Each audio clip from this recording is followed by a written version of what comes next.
Destaques da semana entre os julgamentos do plenário do Supremo Tribunal Federal. Você sempre conferindo conosco aqui na TV Justiça. Plenárias já está no ar.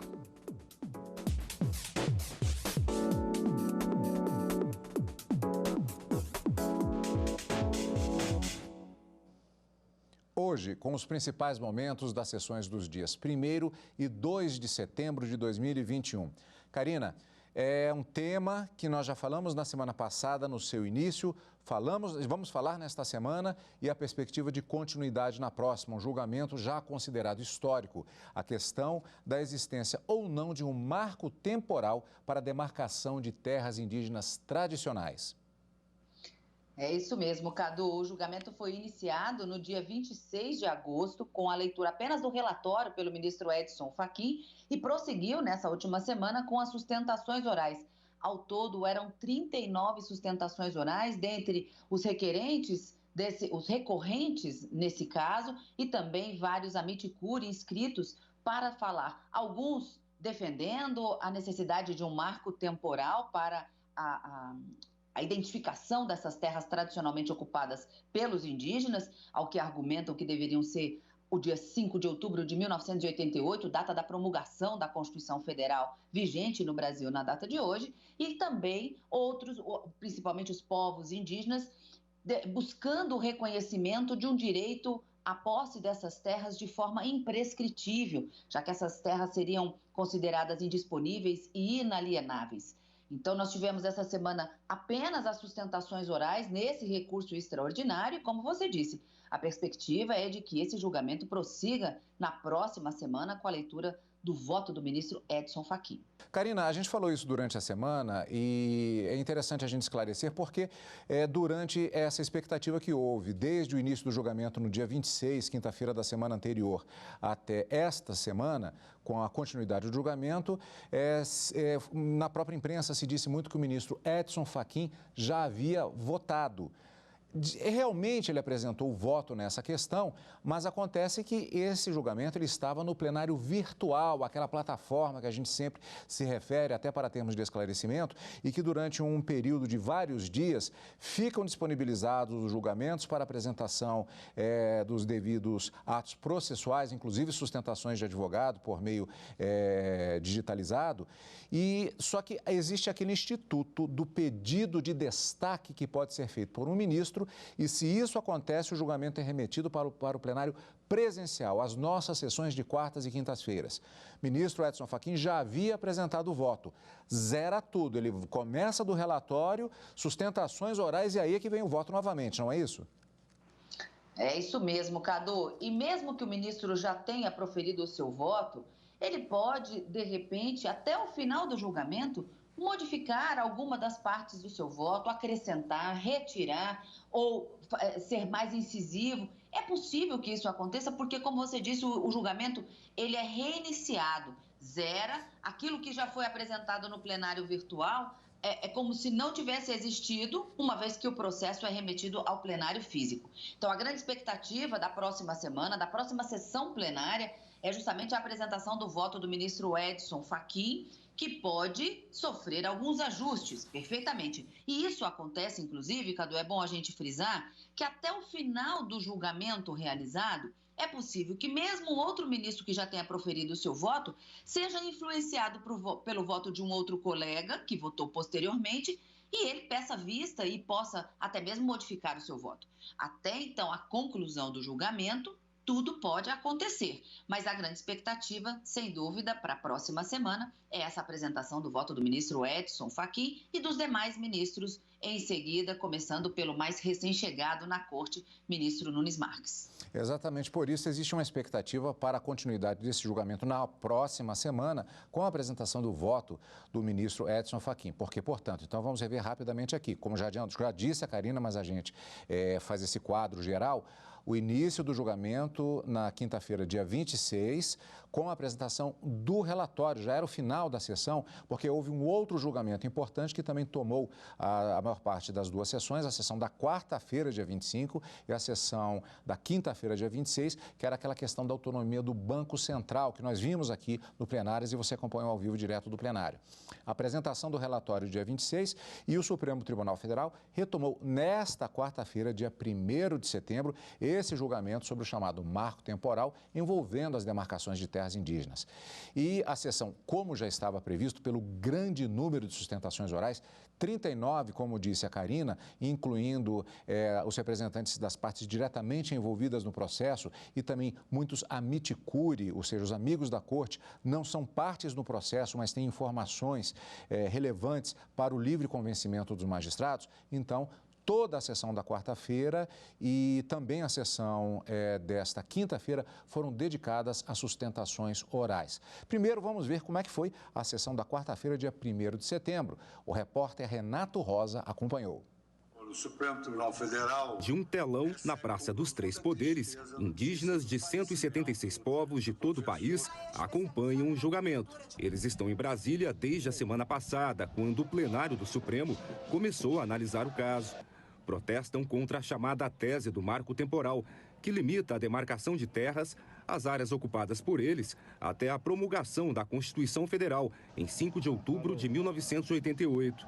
No caso em específico, os ministros julgam um recurso da FUNAI contra a decisão do Tribunal Regional Federal da 4ª Região, em favor do Instituto do Meio Ambiente de Santa Catarina. Para o TRF4, não existem elementos que demonstrem que as terras seriam tradicionalmente ocupadas pelos indígenas e, em 2013, confirmou a reintegração de posse ao Estado, de uma área que é parte da reserva biológica do Sassafrás. Precisamos proteger os direitos territoriais indígenas? Obviamente que sim, mas devemos também proteger os direitos dos proprietários, dos agricultores, que são essenciais para o desenvolvimento do Estado de Santa Catarina e do Brasil. O advogado da comunidade indígena, Choclen, defendeu que o direito dos índios à terra é originário, antecede a criação do Estado brasileiro e as áreas declaradas como de ocupações tradicionais não podem ser excluídas do processo. O marco temporal parte de um negacionismo.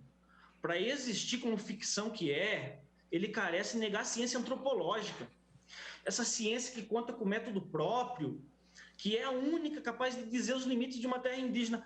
Por isso, só cabe o texto constitucional e o indigenato, o direito originário, para averiguar a luz da ciência sobre os limites de um direito territorial que é declarado. Mas a Advocacia Geral da União defendeu a validade do marco temporal e que o debate das demarcações seja feito no Congresso. E no Parlamento, e não no Poder Judiciário, que as discussões públicas devem ocorrer por excelência.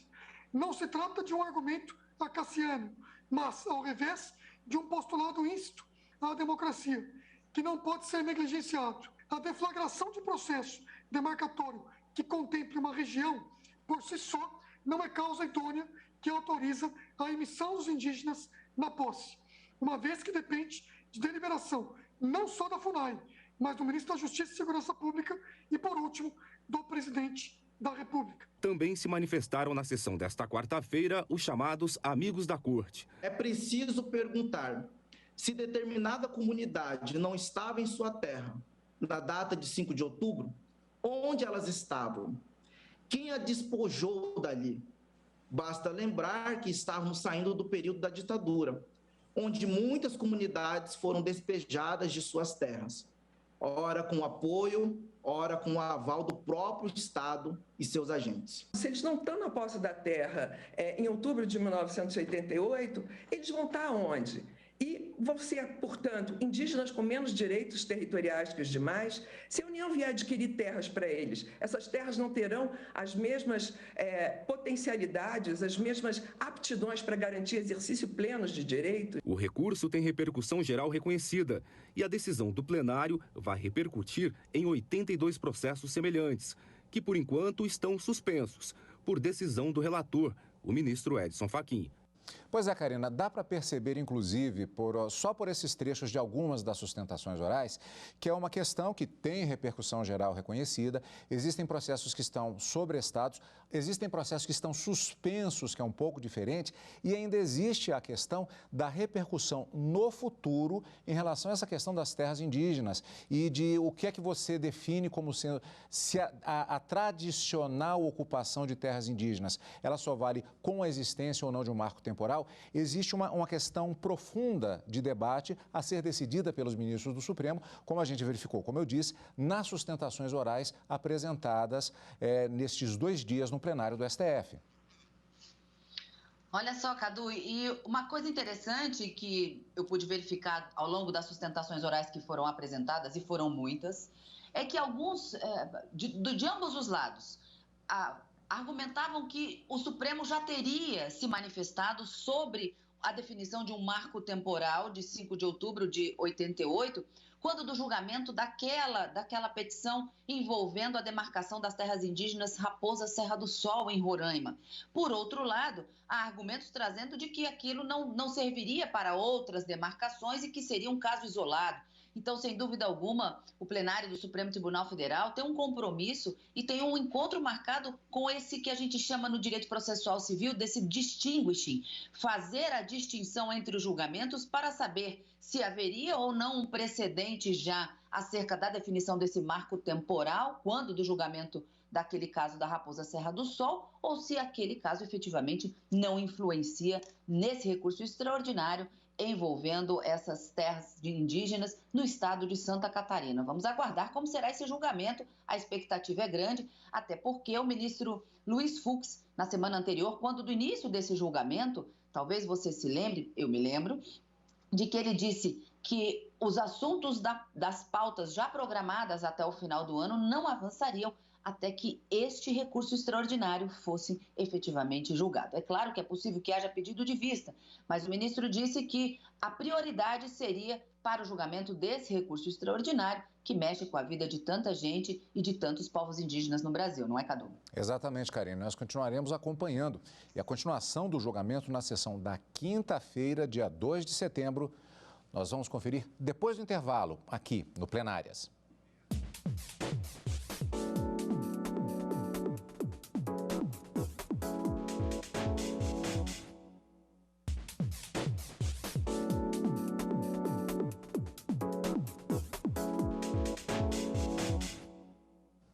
De volta com o Plenárias.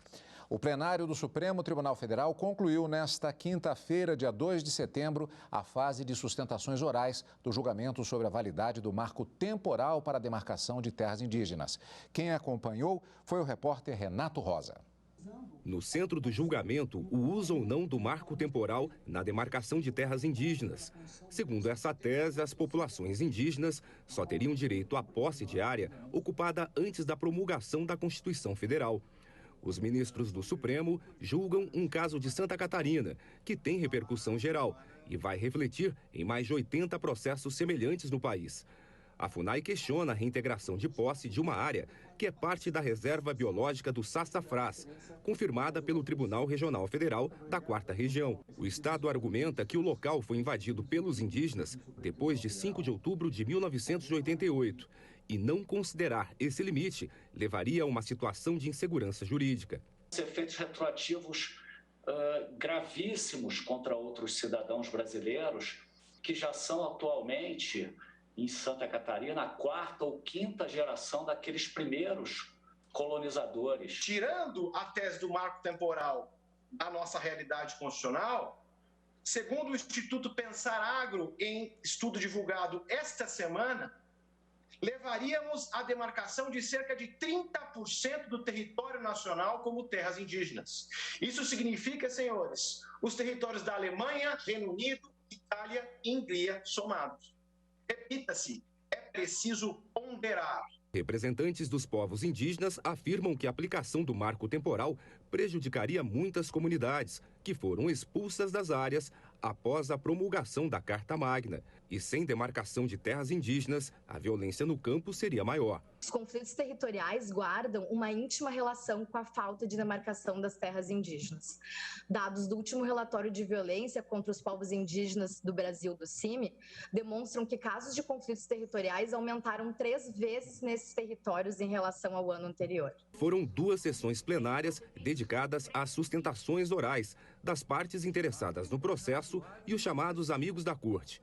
O Procurador-Geral da República foi o último a se manifestar nesta fase do julgamento. Augusto Aras se posicionou a favor do recurso da FUNAI para garantir a posse da terra ao povo xoclém e apresentou uma proposta a ser aplicada aos demais casos. O artigo 231 do texto constitucional impõe o dever estatal de proteção dos direitos das comunidades indígenas antes mesmo da conclusão do processo demarcatório, dada a sua natureza declaratória. Por motivos de segurança jurídica, a identificação e delimitação das terras tradicionalmente ocupadas pelos índios há de ser feita no caso concreto, com a regra do tempus regit actum, aplicando-se a cada caso a norma constitucional vigente ao seu tempo. E a apresentação do voto do ministro relator Edson Fachin, assim como, na sequência, dos demais ministros no plenário do Supremo Tribunal Federal, você vai acompanhar ao vivo no dia 8 de setembro, direto do plenário aqui na TV Justiça. E o presidente do Supremo Tribunal Federal, o ministro Luiz Fux, na abertura da sessão plenária da quinta-feira, dia 2 de setembro, fez um discurso em defesa da democracia e também sobre as manifestações marcadas para o feriado de 7 de setembro, Dia da Independência. O ministro Fux lembrou que a democracia brasileira foi corajosamente conquistada e que o povo jamais aceitaria retrocessos. A formação histórica do Brasil, como povo e como nação, consiste em narrativa complexa, permeada por esforço, suor e lutas.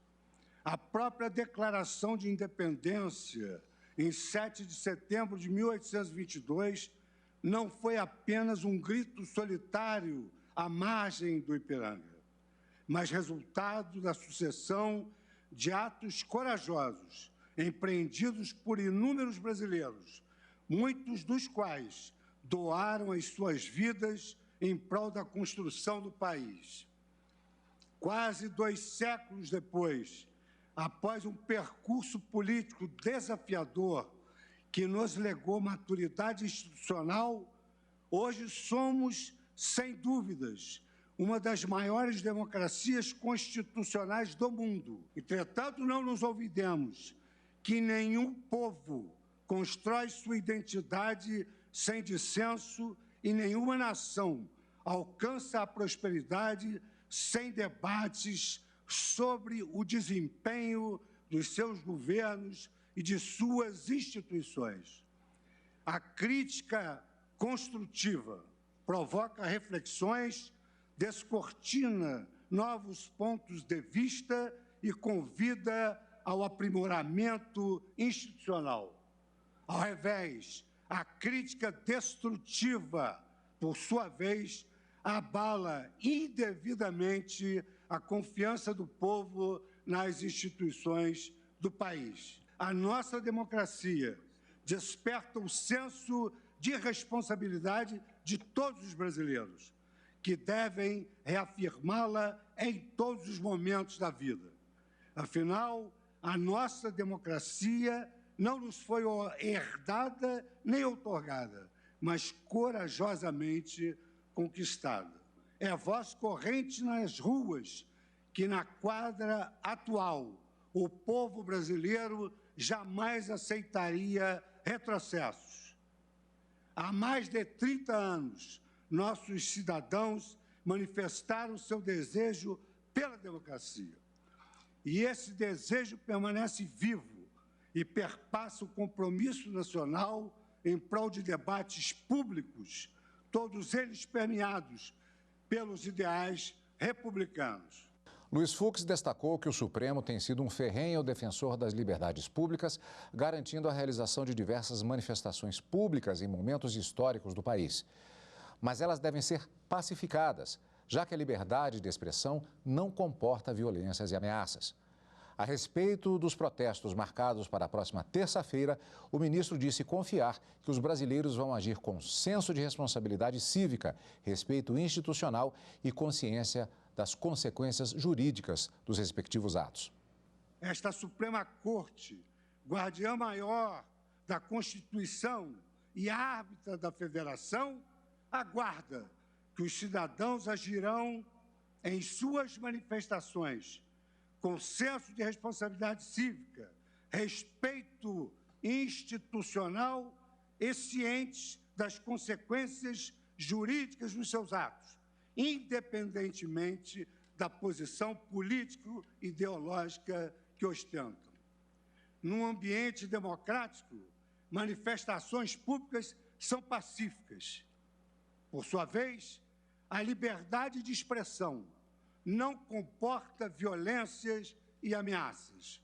O exercício de nossa cidadania pressupõe respeito à integridade das instituições democráticas e de seus membros, conforme a lição legada por Martin Luther King Jr.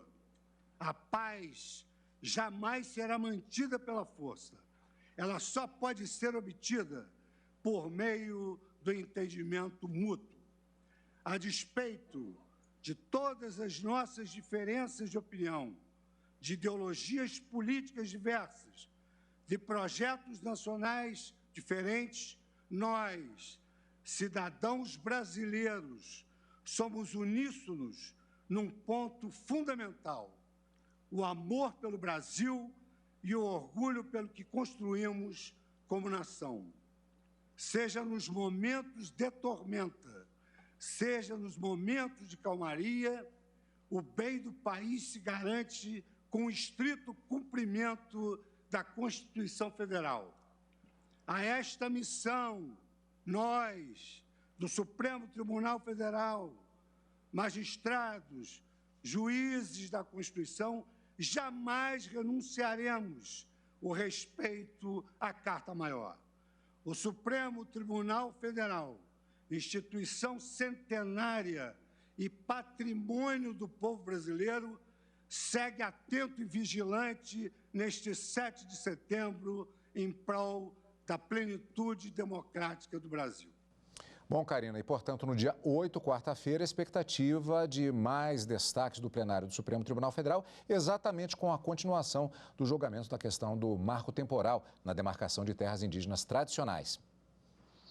Exatamente, Cadu, essa é a grande expectativa da retomada desse recurso extraordinário com o voto do ministro Edson Fachin. A gente vai acompanhar tudinho aqui na TV Justiça, quarta e quinta, ao vivo, no Direto do Plenário, mas esse final de semana o nosso encontro é no Plenárias. Você acompanha o Plenárias aqui na TV Justiça, na Rádio Justiça e também pelo YouTube. Obrigado, como sempre, pela sua companhia. E continue conosco aqui na TV Justiça.